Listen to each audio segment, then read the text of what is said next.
Chapter 4. 1, said the preacher. We were sitting on the couch, and Winn Dixie was sitting between us. Winn Dixie had already decided he liked the couch a lot. 1, said the preacher again. Winn Dixie looked at him kind of hard. Your mama was funny. She could make just about anybody laugh. 2, he said. She had red hair and freckles. Just like me, I said. Just like you, the preacher nodded. 3, she liked to plant things. She had a talent for it. She could stick a tire in the ground and grow a car. When Dixie started chewing on his paw, and I tapped him on the head to make him stop. 4, said the preacher. She could run fast. If you were racing her, you couldn't ever let her get a head start, because she would beat you for sure. I'm that way too, I said. Back home in Watley, I raced Liam Fullerton and beat him, and he said it wasn't fair because boys and girls shouldn't race each other to begin with. I told him he was just a sore loser. The preacher nodded. He was quiet for a minute. I'm ready for number 5, I told him. 5, he said. She couldn't cook. She burned everything, including water.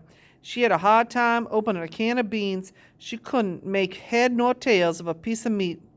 6. The preacher rubbed his nose and looked up at the ceiling. When Dixie looked up too.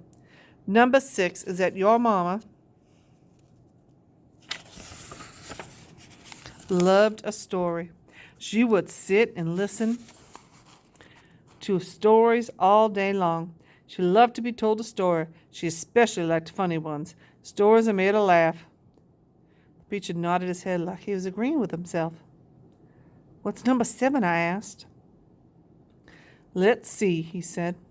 She knew all the constellations, every planet in the nighttime sky, every last one of them. She could name them and point them out, and she never got tired of looking up at them. Number 8, said the preacher with his eyes closed, was that she hated being a preacher's wife. She said she couldn't stand having other ladies at church judge what she was wearing and what she was cooking and how she was singing. She said it made her feel like a bug under a microscope.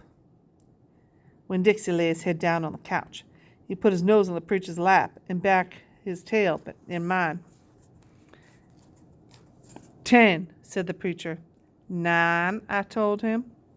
9, said the preacher. She drank. She drank beer and whiskey and wine, and sometimes she couldn't stop drinking, and that made me and your mama fight quite a bit. Number 10, he said with a long sigh. Oh, number 10 is that your mama loved you. She loved you very much. But she left me, I told him. She left us, said the preacher softly. I could see him pulling his old turtle head back into his stupid turtle shell. She packed up her bags and left us, and she didn't leave one thing behind. Okay, I said. I got up off the couch when Dixie hopped off too. Thank you for telling me, I said. I went right back to my room and wrote down all 10 things that the preacher had told me. I wrote them down just the way he said them to me so that I wouldn't forget them. And then I read them out loud to Winn Dixie, and I had them memorized. I want to know those 10 things inside and out.